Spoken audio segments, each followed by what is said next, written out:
Então eu convido você a abrir a sua Bíblia no livro dos Salmos, Salmo de número 3.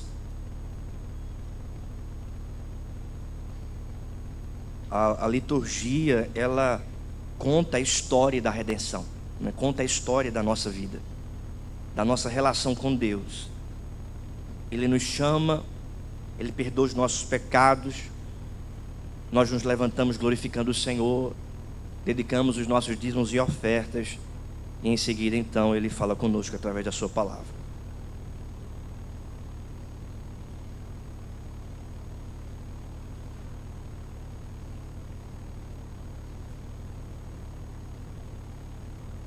Salmo 3, vamos nos colocar de pé.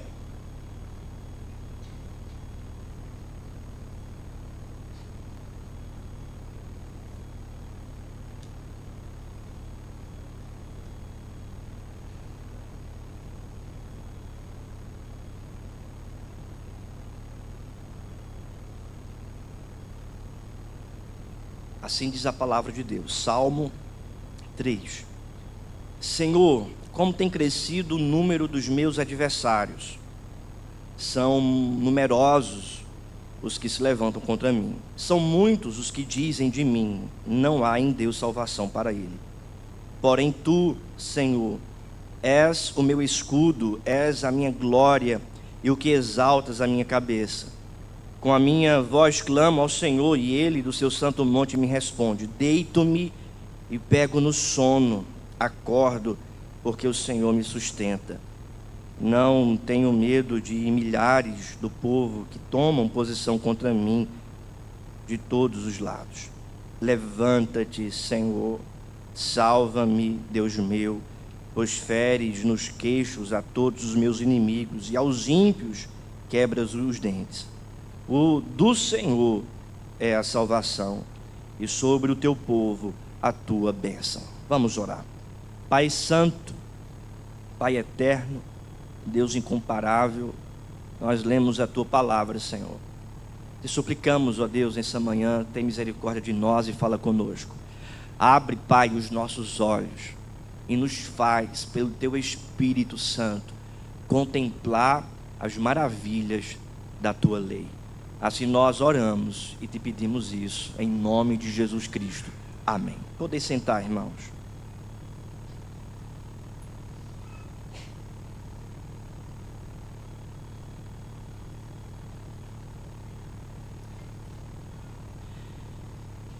Como viver em paz quando tudo está desmoronando ao nosso redor? Como viver em paz quando tudo está desmoronando ao nosso redor?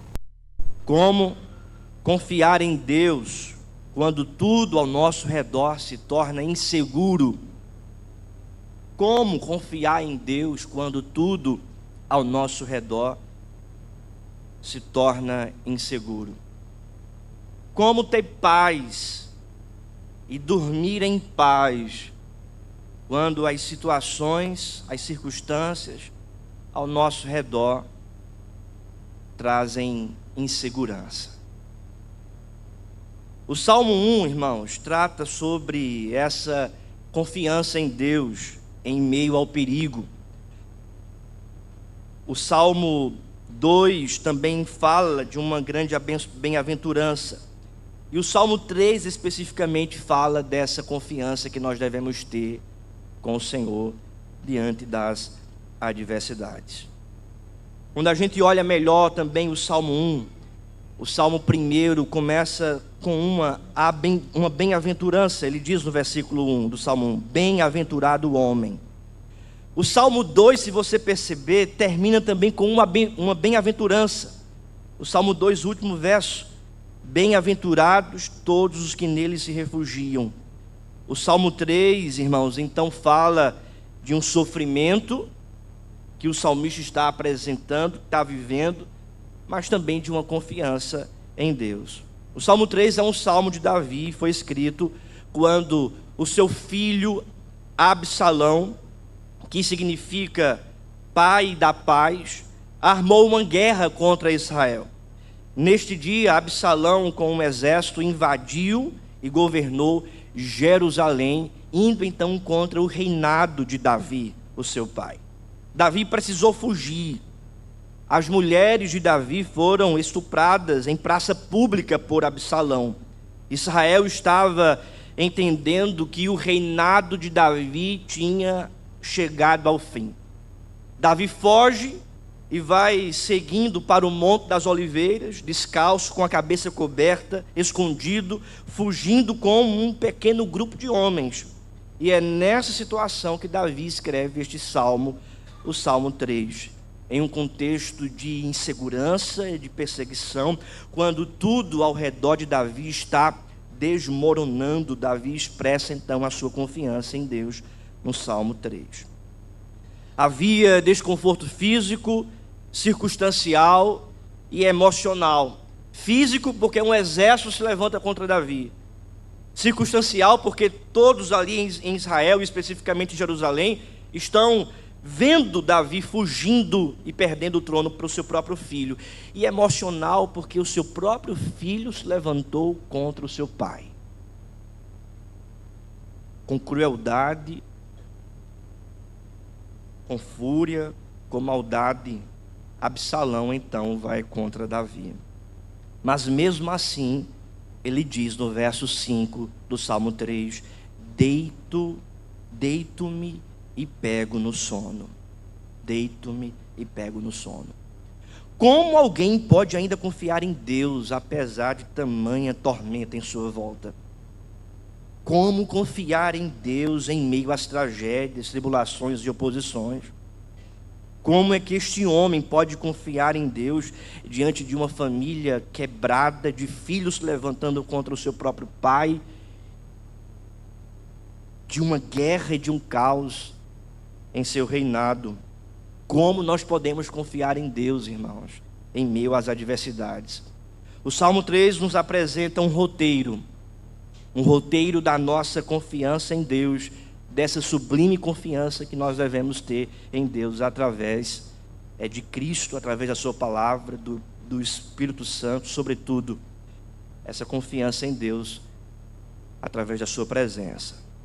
E é sobre essa verdade que eu gostaria de tratar, meus irmãos, o roteiro da nossa confiança em Deus. Primeiro, a nossa confiança em Deus não decorre de uma falsa declaração da realidade. A nossa confiança em Deus não decorre de uma falsa declaração da realidade. Veja o que diz o verso 1, vamos ler juntos. Toda a igreja. Senhor, como tem crescido o número dos meus adversários. São numerosos os que se levantam contra mim. A paz que este homem tem não decorre de uma falsa declaração da realidade ou de uma falsa interpretação da realidade. Davi não vive em um mundo de fantasias. Davi olha para a sua realidade e diz: como tem crescido o número dos meus adversários, como tem crescido o número daqueles que se levantam contra mim. Ele não olha para a realidade e finge uma circunstância de ausência de problemas, uma circunstância que não tem problema, que não tem dificuldade. Pelo contrário, ela interpreta corretamente a sua realidade e diz: como tem crescido o número dos meus adversários. A nossa confiança em Deus, portanto, não decorre de uma falsa declaração da realidade. Aplicando para os nossos dias, muitos, infelizmente, vivem uma irrealidade. Muitos vivem num mundo de fantasias e fazem desse mundo fantasioso um endosso para um pseudo-cristianismo. Muitos olham para a realidade e dizem: não, isso não é um problema, mas é um problema. Ah, isso não é uma dificuldade, mas é uma dificuldade. Ah, isso não é uma circunstância desfavorável, mas é uma circunstância desfavorável. Achando que o cristianismo faz uma interpretação equivocada, falsa, das adversidades. Não é isso que a palavra de Deus nos ensina. Davi olha para a sua realidade e diz: existe adversidade, existe problemas. Um exemplo claro disso, irmãos, é a teologia da prosperidade, o triunfalismo, a confissão positiva, por exemplo, que é pregada em muitas igrejas aí fora. Falsas teologias que interpretam equivocadamente a realidade, dizendo que se você crê, você já tem dinheiro, bens materiais, que diz que o tempo todo você vai viver triunfando. Ah, não aceite a derrota, diga que isso não é uma derrota. A confissão positiva que diz que mesmo diante das dificuldades, você tem que dizer não há dificuldade, tem que confiar na sua própria confissão de uma realidade falsa. Certamente, irmãos, Davi não endossa a teologia da prosperidade, Davi não endossou o triunfalismo, Davi não endossou a confissão positiva, pelo contrário, ele olha para a sua realidade e diz: de fato tem crescido o número dos meus adversários. Portanto, é mister olhar para o mundo, para esse sistema pecaminoso, de acordo com a realidade deste mundo, essa realidade até mesmo apresentada por Deus. A própria palavra de Deus diz que o mundo jaz do maligno. A Bíblia afirma também, irmãos, que o mundo está aí fora para nos iludir diante da verdade de Deus. A Bíblia também afirma que sobre nós ainda repousa essa carne que milita contra o Espírito Santo, e que somos tentados pela nossa própria carne a fazer aquilo que desagrada a Deus. Nós não podemos fingir que está tudo bem quando as coisas não estão. Confiar em Deus, portanto, não é interpretar equivocadamente a realidade à nossa volta. Segunda verdade, irmãos, a nossa confiança em Deus não vem da ausência das contrariedades. A nossa confiança em Deus não vem da ausência das contrariedades. Porque perceba o que diz ainda o verso 1, a parte B: são numerosos os que se levantam contra mim. Isto é, muitos se levantam contra Davi. Muitos estavam se levantando contra o seu reinado, contra a sua pessoa, contra o seu governo ali em Israel, especificamente na cidade de Jerusalém. Muitos andavam com Davi anteriormente, mas agora, diante do trama de Absalão, diante deste golpe de estado apresentado pelo seu próprio filho, onde ele mesmo vai com crueldade dividir a família, vai ir contra o reinado do próprio Deus, porque foi Deus que escolheu Davi para reinar ali em Israel. Muitos agora vão para outro lado. Muitos estavam com Davi, agora muitos estão contra Davi.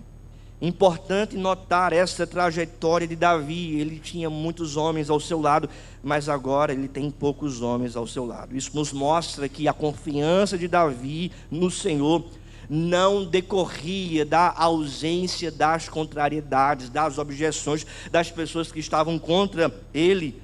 Mesmo diante das objeções e de muitos inimigos se levantando contra ele, o mesmo permanecia confiando no Senhor. Davi permanecia crendo em Deus. Irmãos, popularidade não significa que você está confiando em Deus. Popularidade não significa que você está sendo aprovado por Deus. Popularidade não significa que você está alinhado no centro do querer de Deus. Porque muitos aqui estão contra Davi, e Davi está no centro da vontade de Deus. E Davi continua confiando em Deus, mesmo quando muitos se levantam contra ele. É por esta razão que a nossa confiança em Deus não vem da ausência das contrariedades. Uma aplicação para a nossa vida: atente, a nossa relação com Deus não depende das circunstâncias.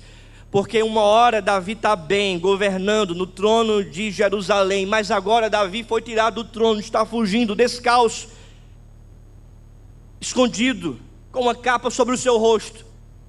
E mesmo assim, ele continua confiando em Deus, ele continua tendo uma relação com Deus, ele continua tendo comunhão com Deus. Nós precisamos, portanto, confiar em Deus na abundância, como também na escassez. Nós precisamos cultivar o nosso relacionamento com Deus, tanto na alegria, como também na tristeza. Nós precisamos confiar e continuar cultivando o nosso relacionamento com Deus quando está tudo bem ao nosso redor, mas quando tudo estiver também desmoronando ao nosso redor, nós precisamos cultivar o nosso relacionamento com Deus. Davi aqui está cultivando o seu relacionamento com Deus, está orando, está escrevendo uma poesia, está expressando a sua confiança em Deus, que foi inspirado pelo Espírito Santo e serve de edificação para a nossa vida hoje. Em um contexto de perseguição, de tribulação, de adversidade, o seu relacionamento com Deus é forjado, é modelado, é incentivado ainda mais pela presença de Deus. É isso que deve gerar também em nossa vida, em um contexto de adversidade, de tribulação. Ainda assim, irmãos, nesses contextos é que nós devemos buscar ainda mais o Senhor, a presença de Deus, orar, louvar, ler a sua palavra, vir para o culto, porque é justamente nesses contextos, irmãos, que o Espírito Santo vem ao nosso coração para nos modelar, para nos fomentar, para nos ajeitar, para extrair de nós aquilo que é melhor, extrair de nós expressões de louvor e de confiança. Terceira verdade, irmãos, a nossa confiança em Deus não depende das declarações dos outros. A nossa confiança em Deus não depende das declarações dos outros. Porque vamos ler juntos o verso 2 em uma só voz, vamos lá? São muitos os que dizem de mim, não há em Deus salvação para ele. Davi, portanto, está afirmando, são muitos que estão se levantando contra mim, dizendo, não tem salvação para ele. Isto é, para Davi. Deus não o abençoou com salvação. A presença de Deus não está com ele. Ou seja, muitos ali em Israel estavam declarando coisas contra a vida de Davi, estavam definindo a vida de Davi, estavam dizendo coisas acerca da vida de Davi. E olhe que o texto declara exatamente isso. Não há em Deus salvação para ele, não há mudança, não há libertação. Ele perdeu o reinado, acabou o seu governo, Deus não está com ele. Quais são as implicações dessa declaração? Primeira, eles estavam dizendo que Davi não tinha relação com Deus, porque somente alguém que tem salvação, libertação, redenção é alguém que tem relação com o Senhor. Em outras palavras, eles estavam dizendo que Davi não tinha relação com Deus. Segunda implicação, eles estavam dizendo que Davi não tinha capacidade para reinar. Não tinha capacidade para reinar. Se Deus então não está mais com ele, se Deus não pode mais libertá-lo, então certamente Deus não está mais conduzindo ele no governo de Israel. Terceira implicação, eles estavam dizendo que Davi não tinha salvação do Senhor, que isso é mais grave ainda, porque a salvação diz respeito à alma, à espiritualidade, aos planos de Deus, na subjetividade do coração, da alma, que ninguém pode ver, ninguém pode avaliar, ninguém pode analisar o coração e os planos de Deus internamente na alma de um pecador. Mas esses homens são tão aguçados nessa fúria, nesse plano contra a vida de Davi, ou inflamados nessa fúria e nesse plano contra a vida de Davi, que ficam cegos para a realidade e julgam a alma de Davi, dizendo, ele não tem a salvação do Senhor. Só o Espírito Santo de Deus, irmãos, pode penetrar na nossa alma e fazer juízo no nosso coração, revelando os bastidores da nossa consciência, do nosso coração. Mas agora eles estão fazendo isso, dizendo, Davi não é um homem salvo. Não há salvação de Deus para ele. Mesmo assim, Davi continua confiando em Deus. Da mesma forma, irmãos, as definições que pessoas ou até mesmo o mundo coloquem sobre a sua vida não definem quem você é, não definem a confiança que você deve ter em Deus. Quem define quem você é a palavra de Deus. Quem define o seu relacionamento com Deus é a palavra dele. A nossa vida com Deus não é definida pelo que os outros dizem ao nosso respeito. A nossa vida com Deus não é definida pelo que os outros dizem ao nosso respeito. Porque o texto diz aqui que eles estavam dizendo que Davi não tinha salvação. Entretanto, irmãos, Davi nesse contexto estava revelando uma intimidade profunda com o Senhor, a ponto de escrever um texto inspirado pelo Espírito Santo. Muitos estavam difamando, caluniando, subjugando a vida espiritual de Davi. Poucos então conheciam a verdade da sua relação com Deus. A vida dele com Deus era diferente de muitos ali. Assim também acontece conosco, assim também acontece com a igreja, porque o mundo se levanta contra a igreja. O inimigo das nossas almas se levanta contra a nossa alma, para querer nos difamar, para querer nos caluniar, para mudar a identidade que nós temos em Deus, para acusar a nossa vida dos nossos pecados, para colocar em nossa consciência os nossos erros. Mas nós precisamos entender, irmãos, que de acordo com a palavra, nós somos um povo perdoado. Cristo já morreu pelos nossos pecados, não há condenação mais para a nossa vida. A nossa identidade é definida pela palavra de Deus. Nós somos uma nova criatura, embora ainda erramos e pecamos, mas ainda assim há perdão de Deus, graça de Deus, misericórdia de Deus sobre a nossa vida. A nossa vida é definida não pelo mundo, não por Satanás, não pelos nossos inimigos, mas unicamente pela palavra de Deus. Nós, irmãos, não temos outra alternativa a não ser confiar no Senhor quando essas adversidades surgem diante de nós. Veja, as palavras dos outros revelam mais dos outros do que de nós mesmos, porque, como diz o Senhor Jesus, a boca fala do que está cheio o coração. Portanto, se alguém sem propriedade, quando alguém define a sua vida carnalmente, na verdade, essa definição fala mais sobre o acusador, sobre aquele que está definindo, do que sobre o objeto da definição. Isto é, mais sobre aquele que está definindo do que sobre você. Por quê? Porque a boca fala do que está cheio o coração. Então, isso vale também de um alerta para todos nós, para não cairmos nos erros desses inimigos que se levantaram contra Davi, querendo acusar o outro, definir o outro daquilo que o outro não é, e enxergar o outro apenas por causa de uma falha ou de um erro, mas não enxergar quem ele é em Cristo. Precisamos olhar primeiramente para a nossa vida, irmãos, antes de olhar para a vida do outro. A nossa confiança em Deus, portanto, não decorre de uma falsa declaração da realidade, não vem da ausência das contrariedades e não depende das declarações dos outros. Mas o que é confiar em Deus? O que é então confiar em Deus? Primeiro, confiar em Deus é ter um conhecimento pessoal do Senhor. Veja o que diz o verso 3. Confiar em Deus é ter um conhecimento pessoal do Senhor. Vamos ler juntos? Verso 3, a igreja. Porém tu, Senhor, és o meu escudo, és a minha glória e o que exaltas a minha cabeça. Confiar em Deus é saber quem Deus é para nós, é ter um conhecimento de quem Ele é para a nossa vida. E o salmista, portanto, está aqui expressando o seu conhecimento de Deus, quem Deus é para a vida dele. E ele expressa então 3 verdades acerca de Deus: tu és o meu escudo, a minha glória e o que exaltas a minha cabeça. A palavra aqui, irmãos, escudo, significa literalmente baluarte ou barreira, ou literalmente proteção. Alguém pode perguntar, mas quer dizer que é o escudo físico da nossa vida? Sim, Deus nos livra também de questões físicas, Ele é a nossa proteção.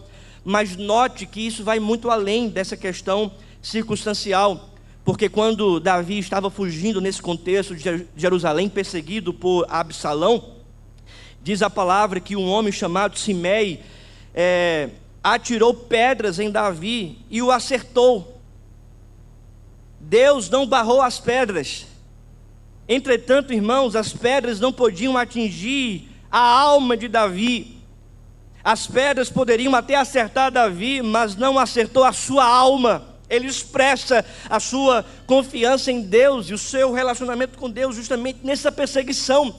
Ele é o nosso escudo. A palavra de Deus diz: Ele é o meu escudo. Senhor, Tu és o meu escudo. Ele protege a nossa alma. Ele é o escudo, irmãos, que segura a nossa vida, que nos protege dos dados inflamados de Satanás. O inimigo não pode atingir a nossa alma.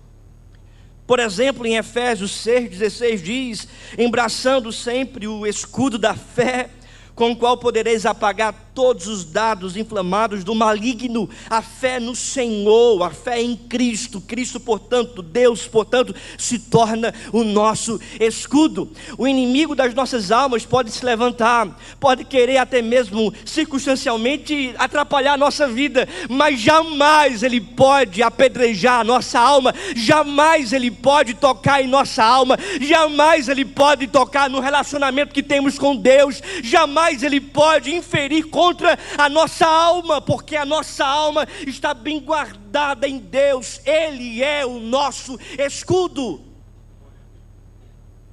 Segundo, ele é a minha glória, porque o texto diz: és a minha glória. A grande maioria dos homens procuram glória para si, vivem na sua vida na tentativa de se autoglorificar. Entretanto, Davi não está dependendo da glória do seu nome. Davi saiu do trono, Davi está sendo perseguido. Ele não está buscando glória para o seu nome, ele não está buscando glória para si, ele não está buscando glória para o seu reino, para o seu governo. Ele está dizendo: a minha glória é o Senhor, a minha glória é tu, Pai, tu és a minha glória. Que o teu nome seja glorificado, que o teu nome seja exaltado. Não é o meu nome, não é o nosso nome, a nossa glória não é nossa, mas é de Deus. A glória, portanto, que nós devemos dar, entregar, expressar, não é para nós, mas é para Deus. Apesar de nós, das nossas dificuldades, das nossas aflições, dos nossos problemas, Davi está dizendo: tu és a minha glória. A teologia da prosperidade que algumas igrejas neopentecostais pregam, vivem dizendo o seguinte: não, você tem que viver bem. Em outras palavras, é a sua glória. Se você tem relacionamento com Deus, você não vai passar por escassez, porque o teu nome está em jogo, é a tua glória. Interpretando equivocadamente a realidade. Se a gente fosse então interpretar a vida de Davi a partir da teologia da prosperidade, a gente ia dizer: não, Davi não se apropriou das promessas. Não, Davi não tem relacionamento com Deus. Não, Davi não está vivendo as promessas de Deus. Mas como nós poderíamos falar isso, irmãos? Davi está escrevendo um salmo inspirado pelo Espírito Santo. Ele está vivendo as promessas de Deus, ele está vivendo um relacionamento com Deus, ele está vivendo a vontade de Deus. Embora perseguido, embora destronado, embora humilhado, mas ele está dizendo: a minha glória não é o meu nome, tu és, Senhor, a minha glória. Que o teu nome seja engrandecido, que o teu louvor seja para o teu reinado, que toda adoração e honra seja para ti, Senhor. Glória significa também peso no hebraico, força. Em outras palavras também Davi está dizendo: ó Deus, tu és a minha força, tu és o meu sustento, é o Senhor que me fortalece.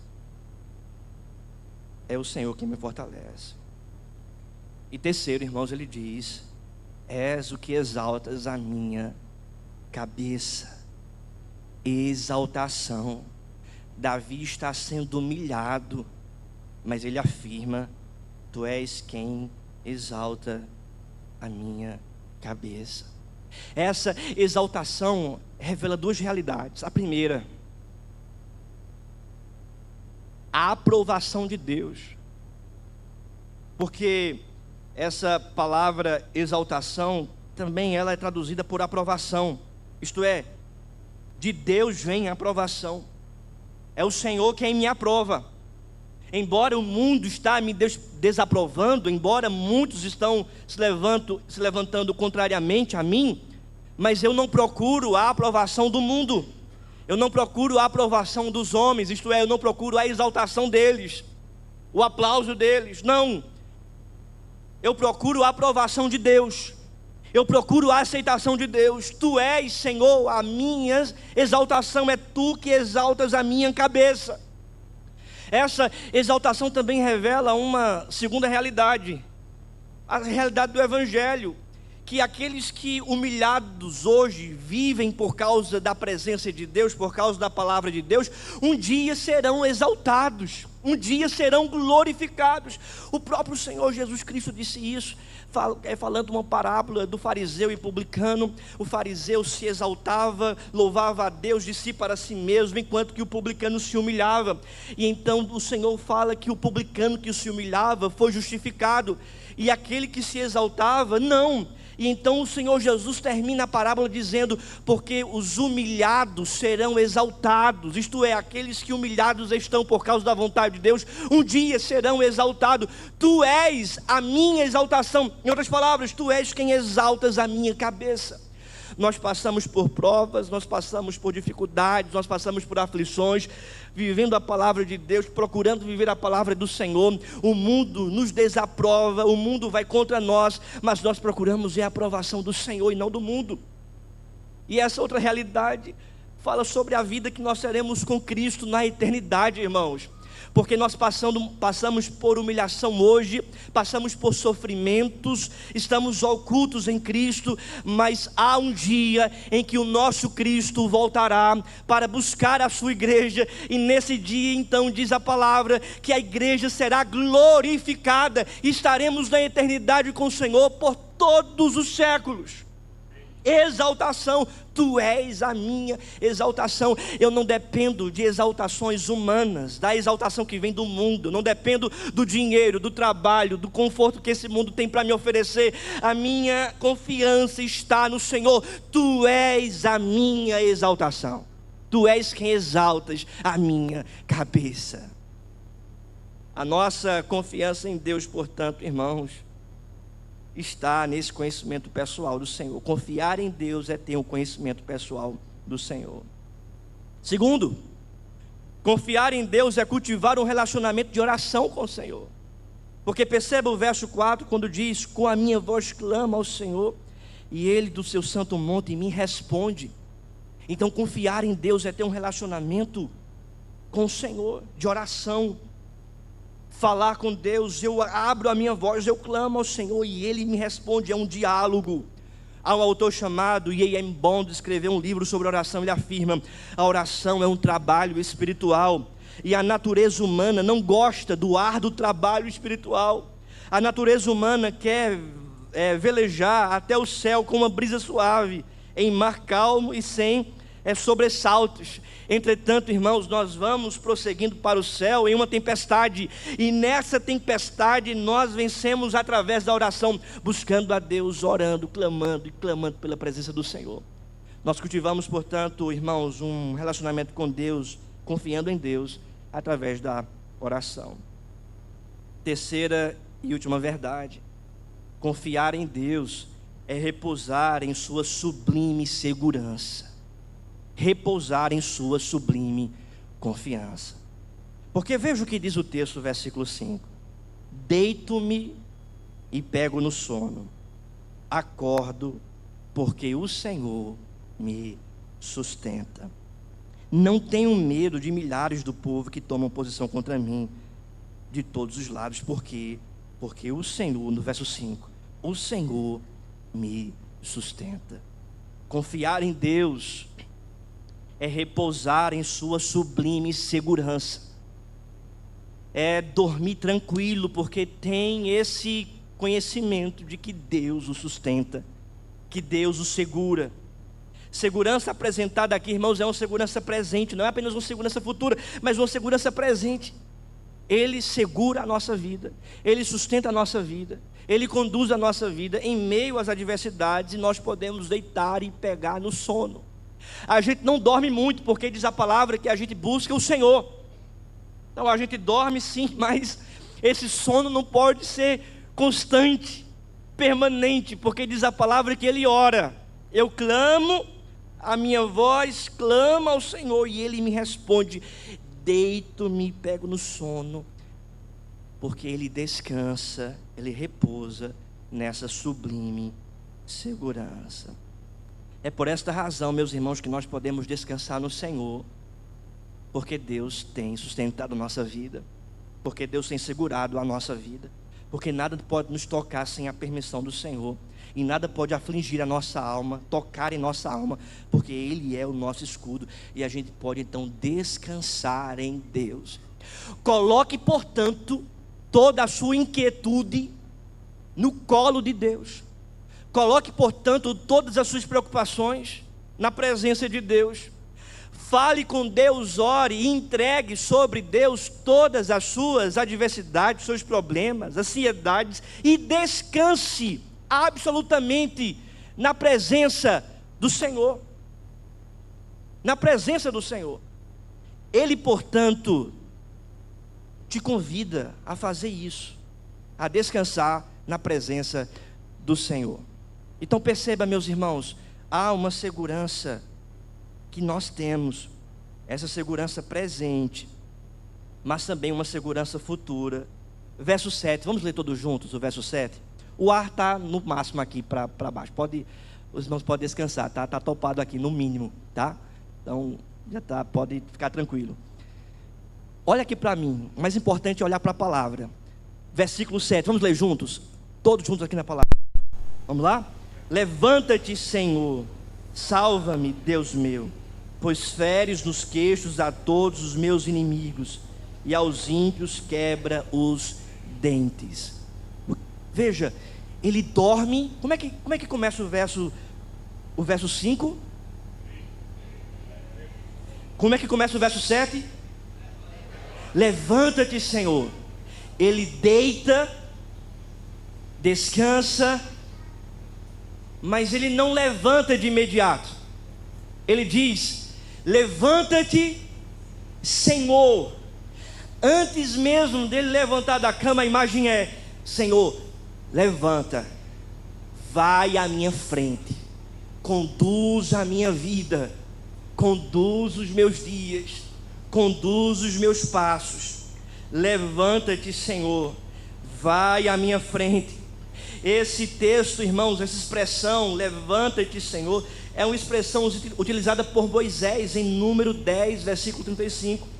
Quando o tabernáculo estava parado, então Moisés dizia: levanta-te, Senhor, para o tabernáculo andar. Ou seja, é Deus adiante do povo, é Deus à frente do povo, é Deus conduzindo o povo, Deus de fato governando o povo. E é isso que Davi está dizendo, expressando a sua confiança em Deus, irmãos, dessa segurança futura. Deus, vai à minha frente, conduz a minha história, conduz os meus passos.